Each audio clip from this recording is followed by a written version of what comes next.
I'm Coyote Peterson, and you're never gonna believe what I have cupped in my hand. Are you ready? 1, 2, 3.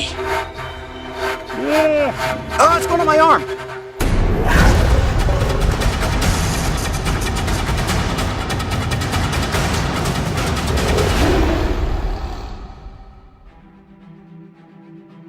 By the light of day, the desert appears to be void of any living creatures. And if you find yourself in the heart of the Sonoran Desert, the intense sun and scorching heat can reach temperatures close to 110 degrees Fahrenheit. Survival in those conditions without water and shade is almost impossible.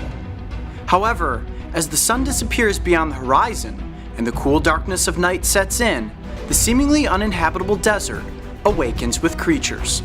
Exploring the desert at night is a true adventure. Right now I'm sitting in the middle of a wash, which is pretty much the equivalent of an animal superhighway. I say we head that direction and see what we can find. Power up your flashlight to brave the night, and you're almost certain to have some animal encounters that you are not likely to forget. Oh jeez, come here, check this out. You got some? Yep. Whoa! It's neither a scorpion or a spider, it's a Solpugid, also known as a wind scorpion or a sun spider. They're actually really fast, so I'm hoping he's just gonna stay on that rock. Well, they're non-venomous, so it's not that dangerous, but if you look at that front set of mandibles right there, get your finger close to that, and you're gonna get quite the pinch.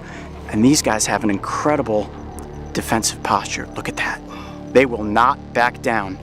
That is for sure. Okay, stay right there on that rock. Oh my gosh. Okay, I'm gonna, all right, he's like, okay, I've been spotted. You can go on my hand. There we go.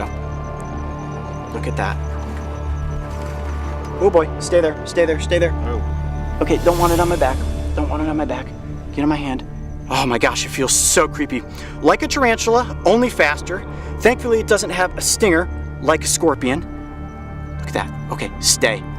Now these arachnids have become incredibly famous on the internet. We actually have them all over the world, and there's some famous pictures out there floating around where people will actually hold them up in front of a camera with a forced perspective to make them look so much bigger than they really are. This is honestly the biggest one that I've ever seen.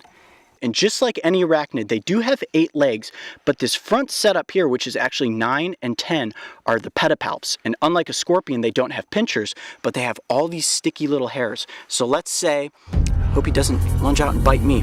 If a moth flies towards him like that, you see that? Watch. Like that, he can grab with those pedipalps, and those little hairs are sticky, and then he shoves his prey right into those front mandibles, and oh, come here, come here. And then he's got dinner. And that's basically like being thrown into a set of giant razor sharp shears. Look out, he's coming towards your leg. Okay, I got him. Okay, that gets your heart racing.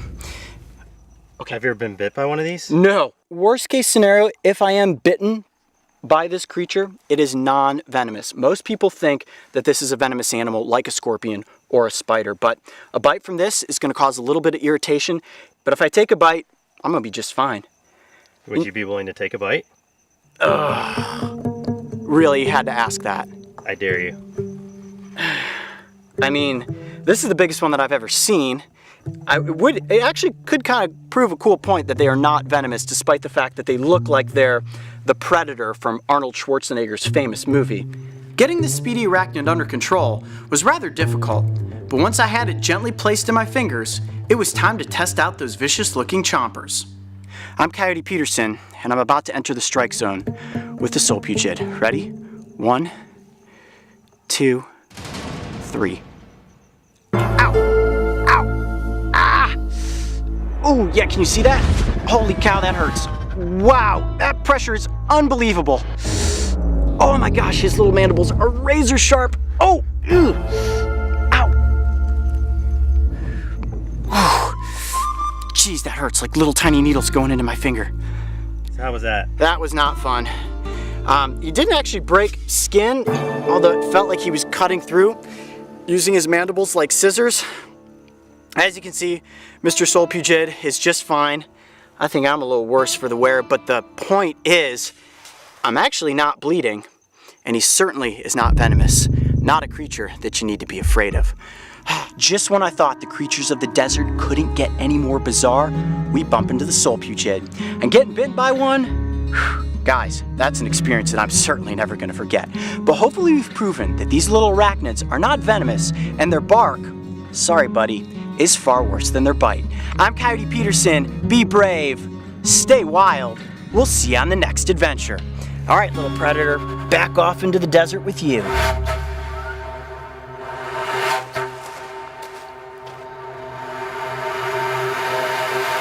If you thought the Solpugid made your skin crawl, check out my encounter with a true living nightmare, the giant desert centipede. And don't forget, subscribe to join me and the crew on this season of Breaking Trail. One really interesting feature about this centipede is you see how he's got that dark spot on his tail? And those two little, that's close to my hand.